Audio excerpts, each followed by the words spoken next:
بسم الله الرحمن الرحيم الحمد لله والصلاة والسلام على رسول الله وبعد. محترم سامعین کرام، السلام علیکم ورحمۃ اللہ وبرکاتہ۔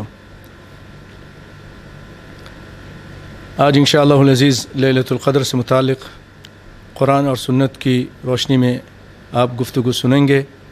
اللہ تعالیٰ سے دعا ہے کہ اللہ تعالیٰ ہمیں قرآن و سنت پر عمل کرنے کی توفیق عطا فرمائے۔ بھائیو، سورۃ قدر اس کو ہم پڑھتے ہیں اور اس کے بعد اس کا ترجمہ اور تشریح آپ کی خدمت میں پیش کرتے ہیں۔ اعوذ باللہ من الشیطان الرجیم، بسم اللہ الرحمن الرحیم۔ انا انزلناه في ليلة القدر وما أدراك ما ليلة القدر ليلة القدر خير من 1000 شهر تنزل الملائكة والروح فيها بإذن ربهم من كل أمر سلام هي حتى مطلع الفجر۔ سورة القدر، اس کے معنی قدر و منزلت، قدر و منزلت عزت، اسی لیے اس کو شب قدر کہتے ہیں، عزت والی رات۔ اس کے معنی قدر کے معنی اندازہ بھی ہے، اس میں فیصلہ کیا جاتا ہے، اندازے لگائے جاتے ہیں، سال بھر کے فیصلے جو لوح محفوظ میں ہوتے ہیں وہاں سے نکال کر فرشتوں کے حوالے کیے جاتے ہیں، اسی لیے اسے لیلۃ الحکم بھی کہتے ہیں۔ اور القدر کے معنی تنگی بھی ہے، تنگی اس لحاظ سے کہ اس قدر تعداد میں اور اتنی زیادہ تعداد میں فرشتے زمین پر اترتے ہیں اس رات میں کہ زمین تنگ ہو جاتی ہے، زمین تنگ ہو جاتی ہے ان فرشتوں پر، اس لیے اس کا نام قدر رکھا گیا ہے۔ اس رات کی عبادت، جو اس رات میں عبادت کرے اللہ کے ہاں اس کی بہت بڑی قدر ہے اور اس کا بہت زیادہ ثواب ہے۔ اور احادیث میں بھی بہت ساری ایسی احادیث آئی ہیں جو اس پر دلالت کرتی ہیں کہ یہ رات رمضان میں ہے، رمضان کے آخری عشرے میں ہے، اور اس میں بھی طاق راتوں میں تلاش کرنے کا حکم دیا گیا ہے۔ انشاءاللہ تفصیل سے اس کا بیان آپ بعد میں سنیں گے۔ آئیے ترجمہ اور ساتھ ساتھ مختصر تفسیر۔ انا انزلناہ فی لیلۃ القدر، یقیناً ہم نے اسے شب قدر میں نازل فرمایا، یعنی قرآن مراد ہے، قرآن پاک کو، جیسے اللہ نے فرمایا دوسری جگہ شہر رمضان الذی انزل فیہ القرآن، ہم نے قرآن کو رمضان کے مہینے میں اتارا، تو اسی کا ذکر ہے۔ انا انزلناہ فی لیلۃ القدر، ہم نے اس کو لیلۃ القدر میں قرآن پاک کو نازل کیا، یعنی لوح محفوظ سے بیت العزت جو آسمان میں ہے، آسمان دنیا پر، وہاں ایک ہی مرتبہ اللہ تعالیٰ نے اتار دیا، اور وہاں سے حسب ضرورت آپ صلی اللہ علیہ وسلم پر قرآن پاک اترتا رہا 23 سال کے عرصے میں۔ انا انزلناہ فی لیلۃ القدر، کہ ہم نے اس کو نازل کیا لیلۃ القدر میں، اور لیلۃ القدر آپ کو معلوم ہے کہ یہ رمضان کے مہینے میں ہے، جیسا کہ خود قرآن پاک کی آیت بتاتی ہے شہر رمضان الذی انزل فیہ القرآن، ہم نے رمضان کے مہینے میں قرآن اتارا، اور رمضان کے مہینے کی جو رات لیلۃ القدر ہے اس میں اس قرآن پاک کو اتارا۔ اور سورہ دخان میں بھی اللہ تعالیٰ اسی طرح فرماتے ہیں انا انزلناہ فی لیلۃ مبارکہ، کہ ہم نے اس قرآن پاک کو مبارک رات میں اتارا۔ اور وہ مبارک رات لیلۃ القدر کی رات ہے.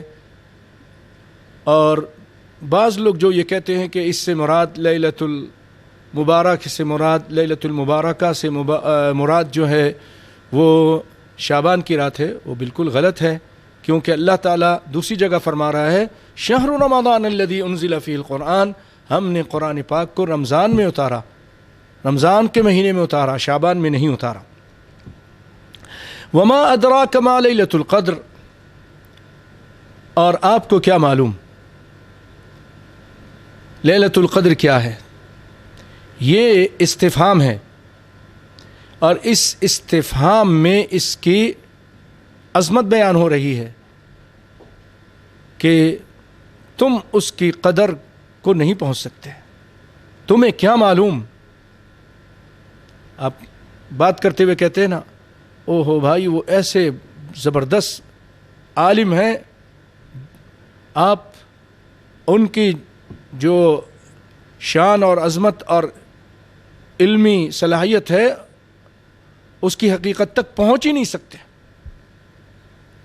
جیسے اللہ تعالیٰ نے فرمایا القارعہ ما القارعہ وما ادراک ما القارعہ، قیامت کیا ہے، اس کی ہولناکیاں کیا ہیں، تمہیں کیا معلوم، وہ تو بہت بڑی چیز ہے.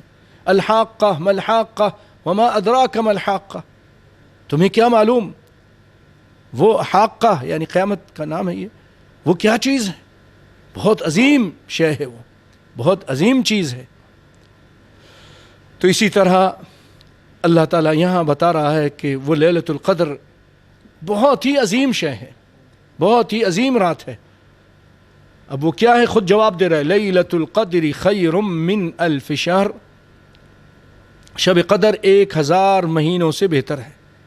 وہ ایک رات 1000 مہینوں کی عبادت سے بہتر ہے، اس میں ایک رات عبادت کر لینا 1000 مہینوں سے بہتر ہے.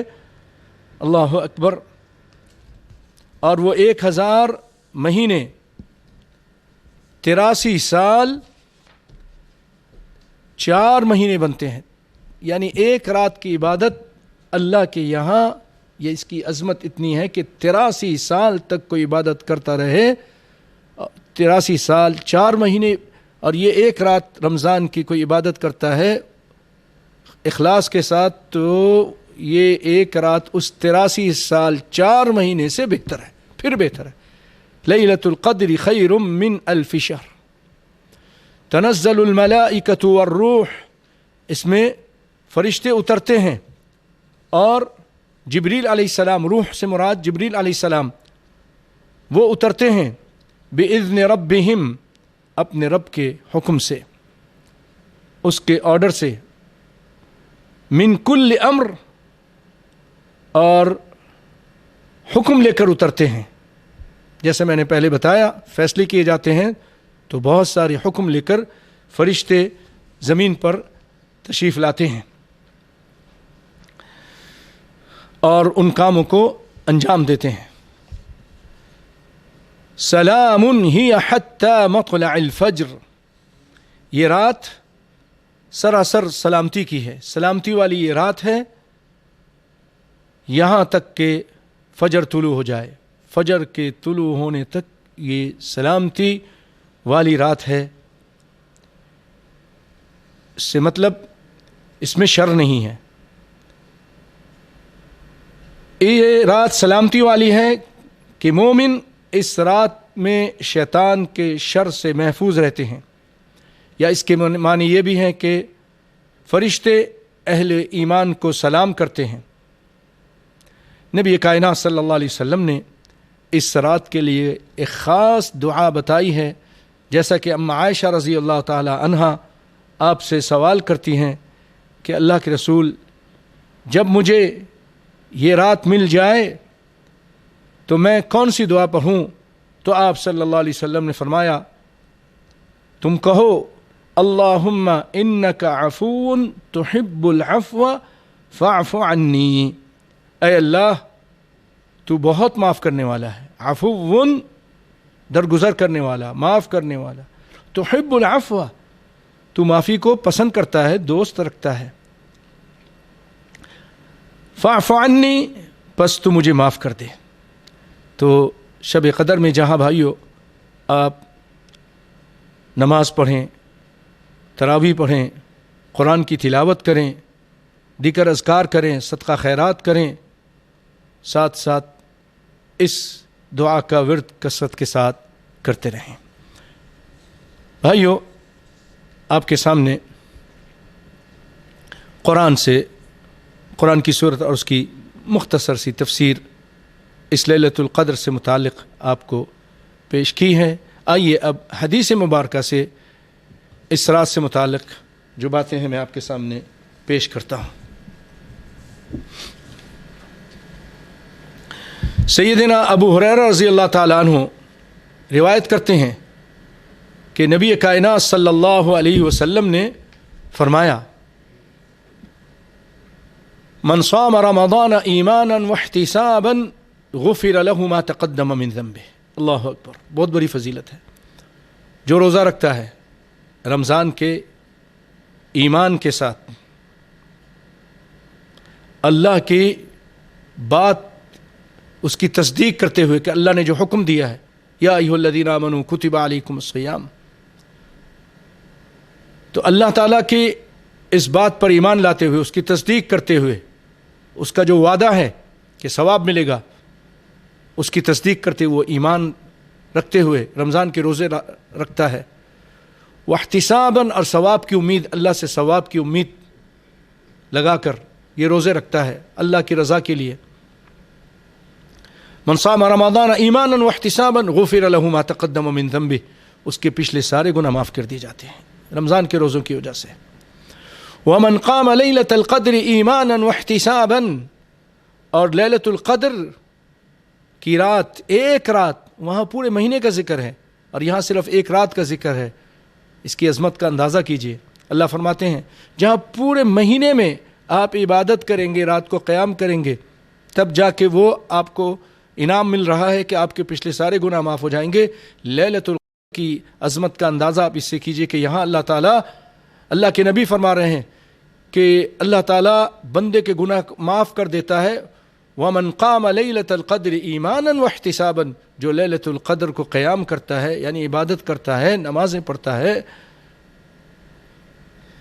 ایمان کے ساتھ اور ثواب کی امید کے ساتھ، تو غفر له ما تقدم من ذنبه، اس کے بھی پچھلے سارے گناہ معاف کر دیتے ہیں اللہ تعالیٰ۔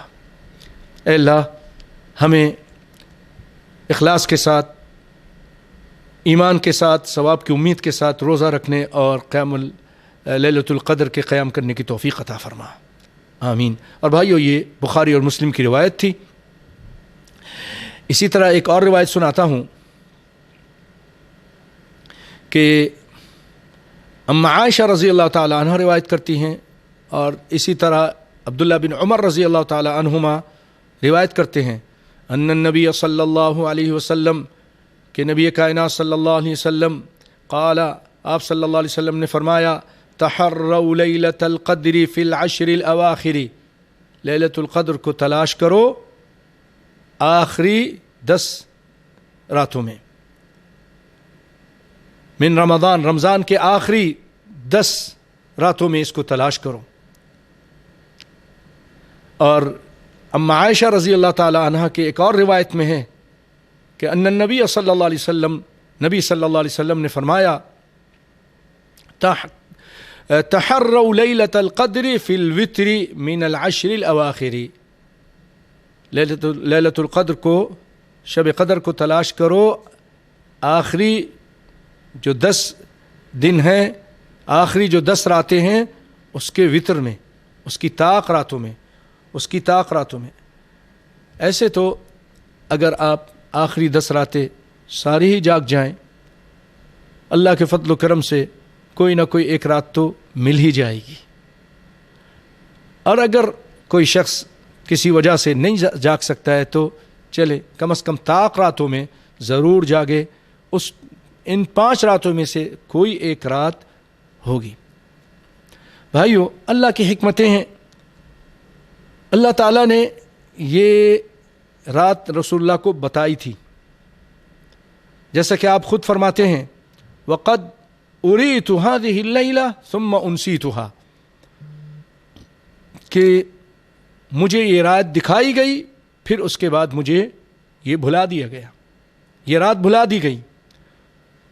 پھر آپ نے فرمایا وقد رأيتني اسجد في ماء وطين، ایک نشانی یہ بتائی کہ میں اپنے آپ کو دیکھتا ہوں، یعنی خواب میں دیکھا اس رات میں اسجد سجدہ کرتا ہوں فی ماء وطین، پانی اور کیچڑ پہ، مٹی پر، من صبیحتها، اس کی صبح میں، اس رات کی صبح میں، یعنی جس رات یہ تھی اور جب صبح ہوئی تو آپ صلی اللہ علیہ وسلم نے جو فجر کی نماز پڑھی وہ بارش ہونے کے بعد، کیونکہ مسجد ٹپکی تھی اور آپ صلی اللہ علیہ وسلم نے سجدہ کیا تھا پانی پر اور کیچڑ پر، مٹی پر جو گیلی ہو چکی تھی، تو آپ صلی اللہ علیہ وسلم فرماتے ہیں کہ مجھے تو اب بھلا دیا گیا، فَالْتَمِسُوهَا فِي الْعَشْرِ الْأَوَاخِرِ، آخری 10 حصے میں اس کو تلاش کرو، وَالْتَمِسُوا فِي كُلِّ وِتْرٍ، اور اس کو ہر طاق رات میں تلاش کرو۔ تو راوی کہتے ہیں فَمَطَرَتِ السَّمَاءُ تِلْكَ اللَّيْلَةَ، وہ رات، اس رات میں بارش ہوئی، وَكَانَ الْمَسْجِدُ عَلَى عَرِيشٍ، مسجد وہ کھجور کے پتوں سے بنی ہوئی تھی، فَوَقَفَ الْمَسْجِدُ، مسجد ٹپک پڑی، وقفا کے معنی بہنا، لیکن صحیح معنی یہ کہ قطرے قطرے، قطرات کی صورت میں پانی گرنا، فوقف المسجد، مسجد میں قطروں کی صورت میں پانی گرنا شروع ہو گیا، فبصرت عینای رسول اللہ صلی اللہ علیہ وسلم على جبهته اثر الماء والطین من صبح 21، راوی کہتے ہیں کہ میں نے دیکھا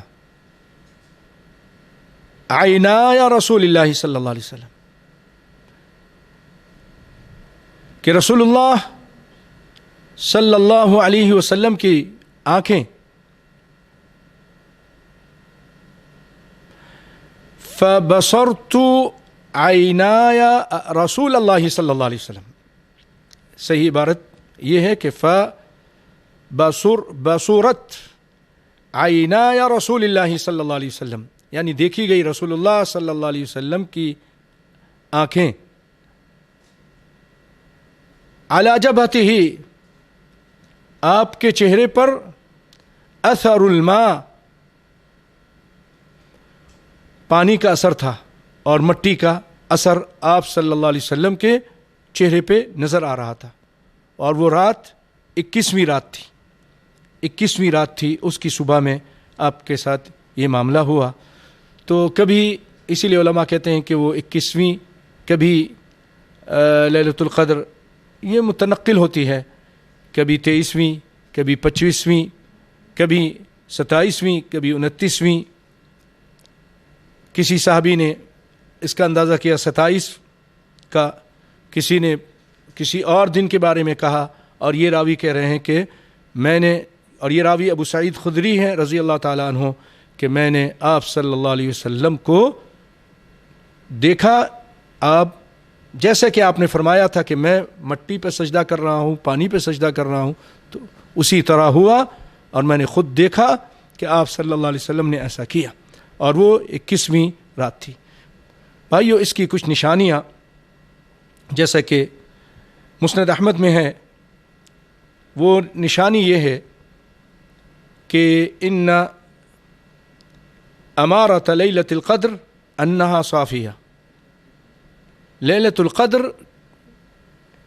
کی جو رات ہے، شب قدر، یہ صاف ستھری رات ہوتی ہے، بلجتن، ایسی روشنی والی رات ہوتی ہے، ضوء اس کے معنی ہے، کأن فیہا قمرا ساطعا، ایسا کہ جیسے چاند اس میں چمک رہا ہے. ساکنتن ساجیتن، یہ ساکن پرسکون رات ہوتی ہیں، ساجیتن ہادیہ یعنی بہت ہدوء والی. لا برد فیہا ولا حر، نہ یہ رات میں زیادہ سردی ہوتی ہے نہ ہی گرمی ہوتی ہے. ولا یحل لکوکب یرما بہ فیہا، اس رات میں شیطان کو جو ستارے مارے جاتے ہیں وہ نہیں ہوتا، یعنی ستارے ٹوٹتے نہیں اور وہ گرتے نہیں ہیں جیسا کہ اکثر راتوں میں ہوتا ہے یہاں تک کہ صبح ہو جائے. وَإِنَّ أَمَارَتَهَا أَنَّ الشَّمْسَ صَبِيحَتَهَا تَخْرُجُ مُسْتَوِيَّةً، اور ایک نشانی یہ ہے کہ لیلۃ القدر کی صبح میں سورج تخرج مستویہ لیس لہا شعاع، وہ جب نکلتا ہے اس کی شعائیں نہیں ہوتی، تیز شعائیں. عام دنوں میں آپ دیکھیں گے تو دیکھا نہیں جاتا، لیکن اس دن صبح صبح جب یہ نکلتا ہے ایک نشانی ہے. اور بہت سارے لوگوں نے اس کی تصویر بھی کھینچی واقعی اور بتایا کہ فلاں رات جب اس کے بعد ہم نے اس کی تصویر کھینچی تو اس میں شعاع نہیں تھی، اس کو دیکھنے میں تکلیف نہیں ہو رہی تھی.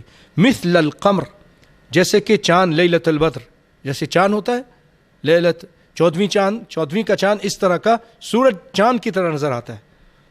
ولا يحل للشیطان ان يخرج معها يومئذ، اور شیطان کے لیے یہ حلال نہیں ہوتا کہ اس دن وہ سورج کے ساتھ، یعنی جب عام طور پہ کیا ہوتا ہے جب بھی سورج نکلتا ہے تو شیطان اپنے سینگ کو اس کے آگے کر دیتا ہے تاکہ سورج کے پوجا کرنے والے وہ کیا ہو جائے کہ وہ شیطان کی پوجا کرنے والے بن جائیں.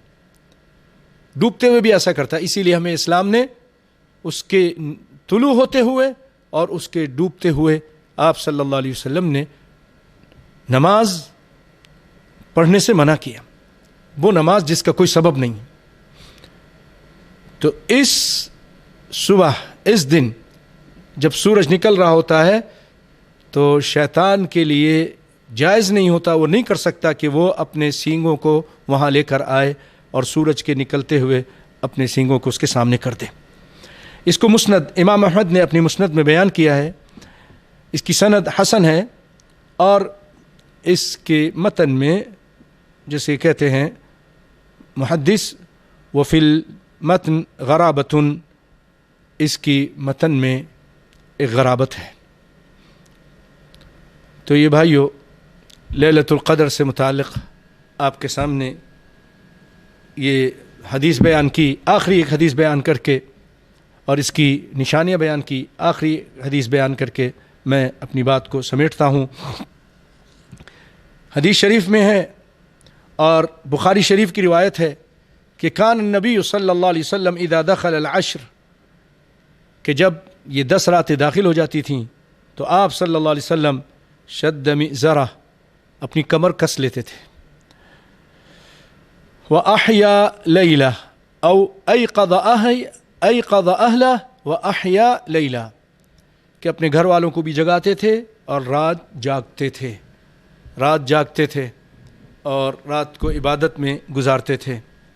اللہ تعالیٰ سے دعا ہے کہ اللہ تعالیٰ ہمیں یہ رات نصیب فرمائے اور رب العالمین اس کی رحمتیں اور برکتیں اس کو سمیٹنے کی توفیق عطا فرمائے اور ان لوگوں میں سے کر دے جن کے بارے میں کائنات کے امام صلی اللہ علیہ وسلم نے خوشخبری دی، من قام لیلۃ القدر ایمانا واحتسابا غفر له ما تقدم من ذنبه، جو لیلۃ القدر کو ایمان کے ساتھ اور ثواب کی امید کے ساتھ قیام کرتا ہے، عبادت کرتا ہے، اللہ تعالیٰ اس کے پچھلے سارے گناہوں کو معاف کر دیتے ہیں. اے اللہ ہمارے گناہوں کو معاف فرما دے اور ہم سے رمضان کی عبادتوں کو قبول فرما.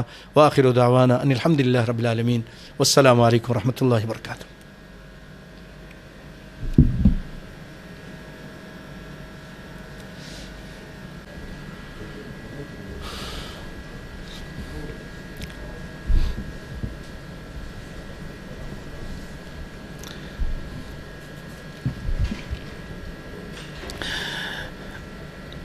السلام علیکم ورحمۃ اللہ وبرکاتہ۔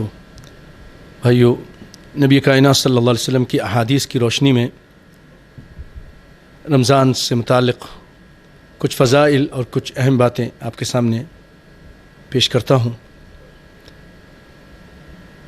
آپ صلی اللہ علیہ وسلم فرماتے ہیں، رغم انف رجل دخل علیہ رمضان ثم انسلخ قبل ان یغفر له، اس آدمی کی ناک خاک آلودہ ہو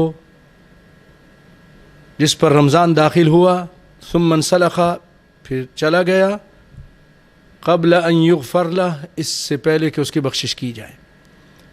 یہ تو ایک سیزن اور رب العالمین کی رحمت۔ رک گیا تھا دوبارہ، وہ پہلے تھا، کر دیا۔ بسم اللہ الرحمن الرحیم۔ السلام علیکم ورحمۃ اللہ وبرکاتہ۔ نبی کائنات صلی اللہ علیہ وسلم کی کچھ احادیث جو رمضان سے متعلق ہیں وہ آپ کی خدمت میں پیش کرتے ہیں۔ ایک حدیث میں آپ صلی اللہ علیہ وسلم فرماتے ہیں کہ رغم انف رجل دخل علیہ رمضان ثم انسلخ قبل ان یغفر له، صحیح ترمذی کی روایت ہے کہ اس آدمی کی ناک خاک آلودہ ہو جس پر رمضان داخل ہوا اور پھر رمضان چلا گیا لیکن اس کی بخشش نہیں، اس کی بخشش سے پہلے ہی وہ چلا گیا۔ نہ اس نے محنت کی، نہ روزے رکھے، نہ قیام کیا، نہ دعائیں کیں، نہ قرآن پڑھا، جبکہ اللہ رب العالمین کی بخشش اور رحمت جوش مار رہی تھی۔ اللہ رب العالمین لوگوں کو ہر رات جہنم سے آزاد کر رہے تھے، لیکن اس شخص نے کوشش نہیں کی اور اپنے آپ کو اللہ سے بخشوایا نہیں، تو اس کی ناک خاک آلودہ ہو۔ مطلب یہ ہے بھائیو اس میں کہ جو لوگ رمضان میں اور غیر رمضان میں فرق نہیں کرتے، جو ان کی عادات، جو ان کے حالات، جو ان کے طور طریقے رمضان کے علاوہ تھے وہی رمضان میں بھی ہیں۔ رمضان نمازیں نکل رہی ہیں، قرآن کی تلاوت نہیں ہو رہی ہے، اللہ کے ذکر سے غافل ہیں۔ اللہ تعالیٰ ان لوگوں کو ہدایت عطا فرمائے اور ہمیں توفیق دے کے اللہ تعالیٰ ہمیں ان میں سے نہ کرے۔ بھائیو، ایک خوشخبری بھی سنتے جائیے۔ آپ صلی اللہ علیہ وسلم فرماتے ہیں، الصیام والقرآن یشفعان للعبد یوم القیامہ، کہ روزہ اور قرآن یہ شفاعت کریں گے بندے کے لیے قیامت کے دن، کیونکہ یہ جو رمضان کا مہینہ ہے یہ قرآن کا مہینہ بھی ہے۔ شہر رمضان شہر القرآن، جہاں یہ روزے کا مہینہ ہے وہیں پر یہ قرآن کا مہینہ بھی ہے۔ تو جہاں بندہ روزہ رکھتا ہے وہیں قرآن کی تلاوت بھی کرے، کیونکہ آپ صلی اللہ علیہ وسلم فرماتے ہیں قرآن پاک اور یہ روزہ بندے کی شفاعت کریں گے قیامت کے دن۔ یقول الصیام، روزہ کہے گا اے ربی انی منعتہ الطعام، میں نے اس کو کھانے سے، شہوت سے منع کیا تھا، بالنہار، دن کی ٹائم، فشفعنی فیہ، اے اللہ میری شفاعت اس کے بارے میں قبول کر لیں۔ پیارے بھائیو، غور کیجئے، اللہ نہ کرے ہم میں سے کوئی کہیں کسی مصیبت میں، کسی پریشانی میں ہو اور کوئی آ کر اس کی شفاعت کرے عدالت میں جا کر کسی بڑے افسر کے سامنے کہ نہیں میں اس کو جانتا ہوں، بہت اچھا آدمی ہے۔ آپ بتائیے، آپ اس مدد کو غیبی مدد سمجھیں گے، آپ بہت خوش ہوں گے، آپ بہت پریشان تھے، آپ اپنے آپ کو پریشانی کے حالت میں تباہی کے دھانے پر محسوس کر رہے تھے، لیکن کوئی شخص آ کر اس طرح آپ کی شفاعت کرتا، آپ خوش ہو جاتے ہیں، آپ کی مشکل کم ہو جاتی ہے۔ تو آپ بتائیے قیامت کے دن جب نفسی نفسی ہوگی، کوئی کسی کو پوچھے گا نہیں اور ہر ایک اپنے ہی بارے میں سوچ رہا ہوگا، تو قرآن آپ کی شفاعت کرے گا، جو رب کا کلام ہے، اللہ کا یہ قرآن، یہ کلام، یہ آپ کی شفاعت کرے گا۔ روزہ بھی آپ کی شفاعت کرے گا۔ قرآن کہے گا یقول القرآن رب منعتہ النوم باللیل، اے اللہ میں نے رات کو اس کو سونے سے منع کر دیا۔ کیوں؟ یہ قیام کرتا تھا، نماز پڑھتا تھا، قرآن پڑھتا تھا. فشفعنی فیہ، میری شفاعت آپ قبول کیجئے. فیشفعان، ان کی شفاعتیں قبول کی جائیں گی. اللہ اکبر. یہ صحیح الجامع کی روایت تھی. اور ایک اور خوشخبری اس رمضان سے متعلق کہ رمضان میں اللہ تعالیٰ لوگوں کو جہنم سے آزاد کرتے ہیں ہر دن اور ہر رات. ان للہ تعالی عتقاء فی کل یوم و لیلہ، ہر دن اور ہر رات اللہ تعالیٰ لوگوں کو جہنم سے آزاد کرتے ہیں. اور لکل عبد منہم دعوت مستجابہ، اور رمضان میں دن اور رات میں اس کے لیے اللہ تعالیٰ ایک دعا رکھتے ہیں جس کو وہ قبول فرماتے ہیں.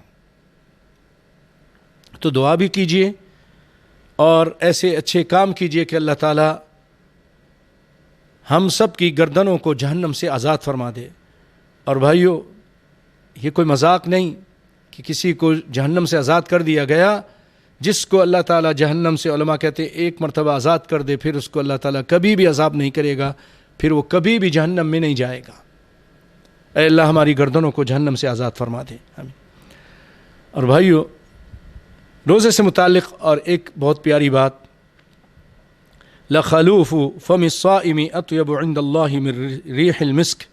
یہ روزہ اللہ کو اس قدر پسند ہے کہ روزے دار کی منہ کی بو جب معدے سے نکلتی ہے، عام لوگوں کو وہ بدبو نظر آتی ہے، لیکن رب العالمین کو اس کے منہ کی یہ بو ریح المسک، اطیب عند اللہ من ریح المسک، مشک سے بھی زیادہ اللہ رب العالمین کے یہاں پسندیدہ ہے.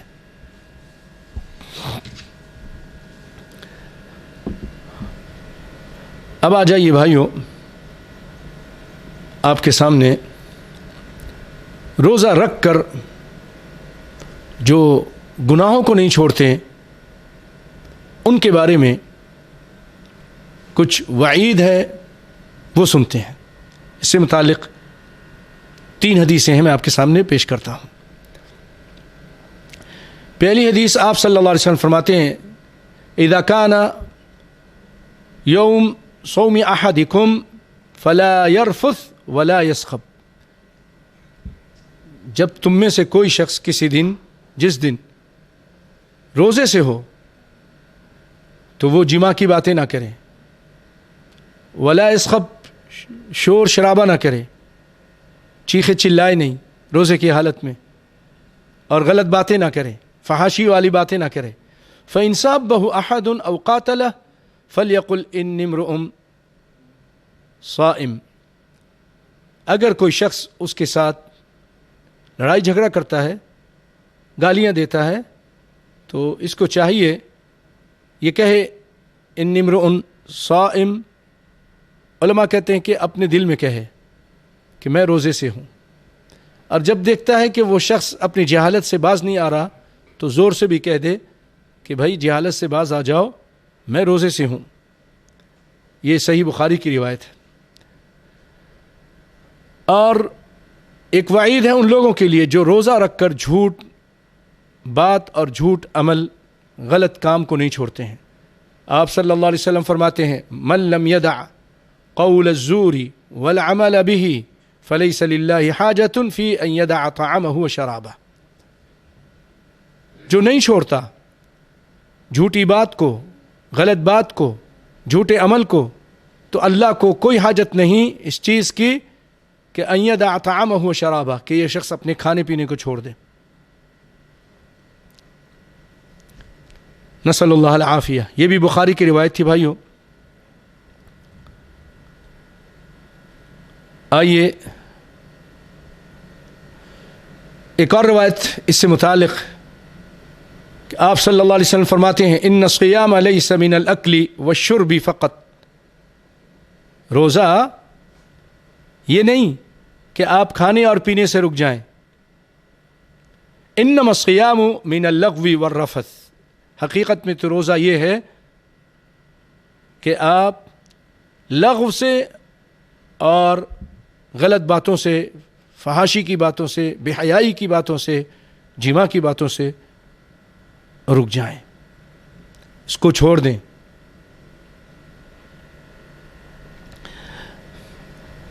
آئیے بھائیو، اب میں آپ کے سامنے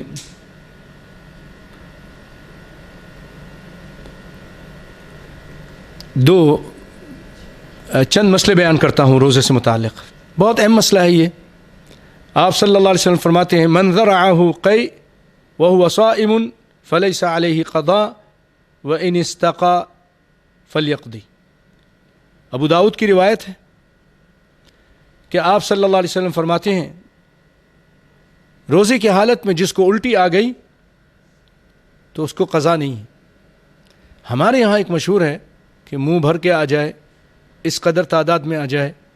بھائیو، یہ لوگوں کی بنائی ہوئی فقہ ہے. کائنات کے امام صلی اللہ علیہ وسلم نے یہ نہیں فرمایا. آپ نے فرمایا جس کو خود بخود منہ بھر کر آئے، 2 منہ آ جائے، اس سے زیادہ آ جائے، اس کو اگر خود بخود قے آ گئی، الٹی آ گئی، تو اس کے پر کوئی قضا نہیں، اس کا روزہ نہیں ٹوٹے گا. ہاں اگر کوئی شخص خود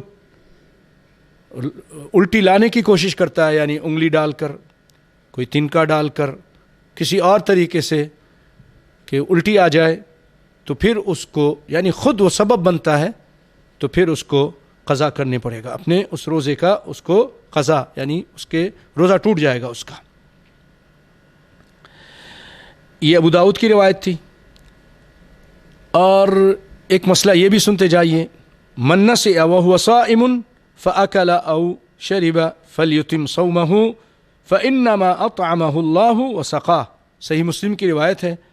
آپ صلی اللہ علیہ وسلم فرماتے ہیں کہ جو بھول سے روزے کی حالت میں اس نے کھا لیا یا پی لیا، اس کو چاہیے کہ اپنے روزہ مکمل کر لے، کیونکہ اللہ تعالیٰ نے اس کو کھلایا ہے اور اللہ تعالیٰ نے اس کو پلایا ہے.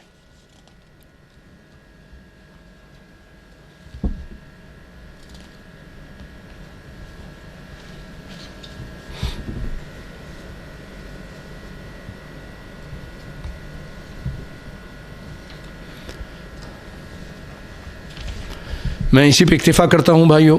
اللہ سے دعا کرتا ہوں کہ اللہ تعالیٰ ہمیں دین کی صحیح سمجھ عطا فرمائے، اور ہمیں رمضان کے جو اب تقریباً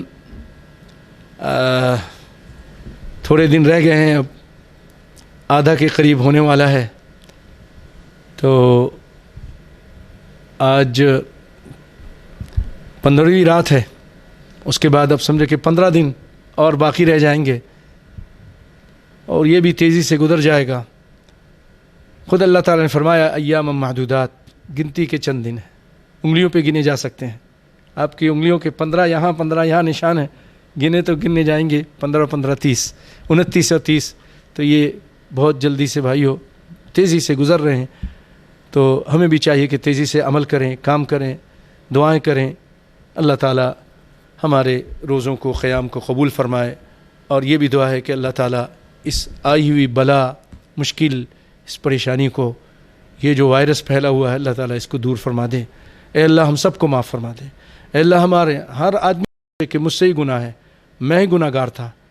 یونس علیہ السلام کہتے ہیں لا الہ الا انت سبحانک انی کنت من الظالمین. تو ہمیں بھی چاہیے بھائیو اپنے گناہوں کا اعتراف کریں، اللہ کے سامنے عاجزی انکساری کریں، اور اپنے گناہوں کو چھوڑ دیں. بھائیو اپنے گناہوں کو ہمیں چاہیے کہ ہم چھوڑ دیں. توبہ اسی کو کہتے ہیں، استغفار اسی کو کہتے ہیں کہ آدمی اپنے گناہوں پر نادم ہو اور گناہ کو چھوڑ دے اور آئندہ نہ کرے، اس کا ارادہ کرے پکا. تو اللہ تعالی ہمیں گناہوں کو چھوڑنے کی توفیق عطا فرمائے. سب سے پہلے شرک کو چھوڑ دیجئے، بدعت کو چھوڑ دیجئے بھائیو. اور بھی ہم جو گناہ کر رہے ہیں، نمازوں میں سستی ہے اس کو چھوڑ دیجئے. اگر ہماری شلواریں ٹخنوں سے نیچے ہیں اس کو ٹھیک کر لیجئے. اگر ہم داڑھی کاٹ رہے ہیں تو داڑھیوں کو نبی صلی اللہ علیہ وسلم کے سنت کے مطابق کر لیں. اگر ہم سود کھا رہے ہیں تو اس کو چھوڑ دیجئے. اگر ہم نے کسی کا مال لیا وہ اس کو واپس کر دیجئے. کسی کے ساتھ ظلم کیا ہے تو اس سے معافی تلافی کیجئے. بھائیو اسی طرح جتنی بھی قرآن و سنت میں اللہ اس کے رسول نے باتوں سے منع کیا ہے، نافرمانی ہے، اس کو چھوڑ دیجئے. اور جو اللہ تعالیٰ نے حکم دیا اس کو فاتقوا اللہ ما استطعتم، طاقت کے جتنی طاقت ہے اس کے مطابق اس پہ آنے کی کوشش کیجیے. پھر دیکھیے اللہ تعالیٰ کی رحمتیں اور برکتیں نازل ہوں گی.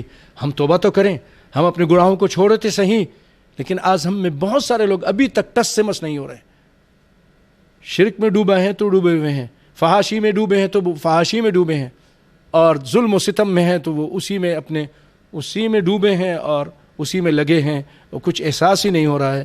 بھائیو, ہمیں بہت زیادہ ڈرنے اور اللہ کی طرف رجوع کرنے کی ضرورت ہے. دیکھیے کافروں کی بات, کافروں کے لیے تو حدیث میں یہ ہے کہ دنیا جنت الکافر, کافر کی جنت ہے. ہمارے لیے پابندیاں ہیں, سجن المؤمن, ہمارے لیے پابندیاں ہیں. ہمیں گناہوں سے رکنا ہوگا, اللہ اس کے رسول کی فرما برداری کرنی ہوگی. یہ کرو یہ نہیں کرو, جیسے جیلی سے کہا جاتا ہے یہ کرو یہ نہیں کرو, یہاں بیٹھو یہاں نہیں بیٹھو, ہمیں بھی وہی کرنا ہوگا. بھائیو, ورنہ اگر یہ جو حالات ہیں یہ اگر اور بڑھ گئے تو یاد کیجئے کچھ سالوں پہلے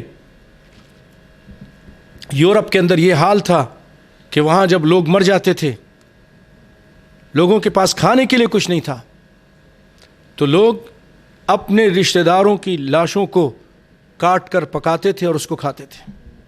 اللہ نہ کرے یہ حالات ہم پر آئیں. بھائیو, ہمیں توبہ کرنا ہوگا, ہمیں گناہوں کو چھوڑنا ہوگا, ہم کو سب کو اپنی اصلاح کرنی ہوگی. اے اللہ, ایسے حالات نہیں لے کر آنا. اے اللہ, تو ہمیں اس سے پہلے معاف فرما دے. اے رب العالمین, ہم سب کی اصلاح فرما دے. اے اللہ, تو بڑا کریم ہے, رحیم ہے. اللہ, تو ہمارے گناہوں کو معاف فرما دے اور اس مصیبت کو دور فرما دے. اللہم ارفع عنا الغلا والوبا والربا والزنا والزلازل والمحن وسوء الفتن ما ظهر منها وما بطن. اللهم إنا نعوذ بك من البرص والجذام والجنون ومن سيء الأسقام. اللهم إنا نسألك العافية في الدنيا والآخرة. اللهم إنا نسألك العفو والعافية في ديننا ودنيانا وأهلنا ومالنا. اللهم استر عوراتنا وآمن روعاتنا. اللهم احفظنا من بين أيدينا ومن خلفنا وعن أيماننا وعن شمائلنا ومن فوقنا, ونعوذ بك أن نغتال من تحتنا. اللهم ارفع عنا البلاء. اللهم إنا نعوذ بك من البرص والجذام والجنون. اللهم إنا نعوذ بك من البرص والجنون والجذام ومن سيء الأسقام. ربنا ظلمنا أنفسنا وإن لم تغفر لنا وترحمنا لنكونن من الخاسرين. ربنا تقبل منا إنك أنت السميع العليم وتب علينا إنك أنت التواب الرحيم. سبحان ربك رب العزة عما يصفون وسلام على المرسلين والحمد لله رب العالمين.